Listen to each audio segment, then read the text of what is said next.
भगवते वासुदेवाय नमः। माघ मास महात्म्य नवा अध्याय की कथा। हम कथा पढ़ रहे थे कि 8वें अध्याय में पढ़ा हमने नरकलोक और स्वर्गलोक के बारे में कि किस किस कारण से नरकलोक और स्वर्गलोक जाते हैं। दो भाइयों कहानी थी।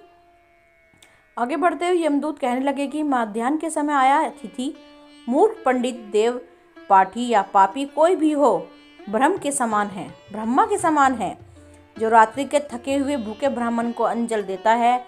मध्याह्न के समय जिसके घर आता हुआ अतिथि निराश नहीं जाता वह स्वर्ग का वासी होता है। अतिथि बराबर कोई धन संपत्ति तथा हित नहीं।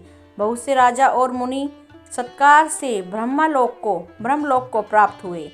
जो एक समय आलस से भी अतिथि को भोजन करा दे वह यम द्वार नहीं देखता। केसरी ध्वज से विशस्त देव ने कहा है कि जो कोई इस कर्म भूमि मृत्युलोक से सर्वलोक जाने की इच्छा रखता है वह अन्न का दान करे। दूत कहता है कि यमराज कहते हैं अन्न के बराबर दूसरा कोई दान नहीं। जो गर्मियों में जल, सर्दी में ईंधन और सदैव अन्न का दान करते हैं वह कभी यम के दुख नहीं उठाते। जो अपने किए हुए पापों को प्रायश्चित करता है वह नरक को नहीं देखता और प्रायश्चित न करने वाला मनुष्य नरक में जाता है। जो काया, वाचा और मन से किए हुए पापों का प्रायश्चित करता है वह देव और गंधर्व से शोभित सर्वलोक को प्राप्त होता है। जो नित्य ही व्रत, तप, तीर्थ करते हैं और जितेंद्रिय व भयंकर यम को नहीं देखते हैं। नित्य धर्म करने वाला दूसरे का अन्न, भोजन और दान त्याग दे। नित्य स्नान करने से बड़े बड़े पाप का नाश होकर यम को नहीं देखता। बिना स्नान पवित्रता कैसी हो सकती है। जो मनुष्य पर्व के समय चलते जल में स्नान करते हैं बुरी योनि नहीं पाते, नहीं नरक में जाते हैं।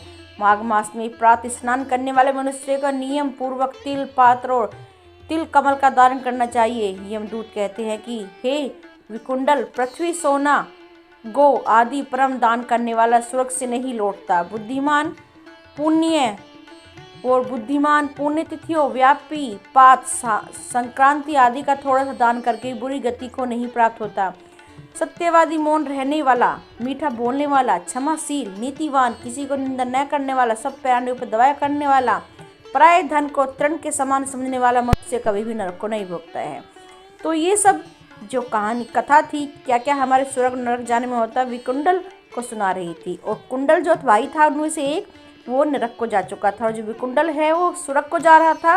उसने सवाल किया यमदूत से कि ऐसा क्यों कि मैं नरक से स्वर्ग में क्यों जा रहा हूँ, हम दोनों भाई एक समान हैं। तो इसके बारे में बताए। तो यम देवता इसके बारे में बताए थे कि क्या क्या पुण्य कर्म करने से और क्या क्या नहीं करने से हमें नरक और स्वर्ग प्राप्त होता है। अगला अध्याय 10वां अध्याय हम अगली वीडियो में पढ़ेंगे।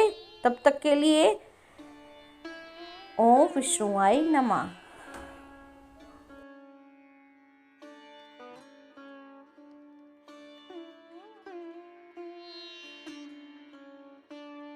ओम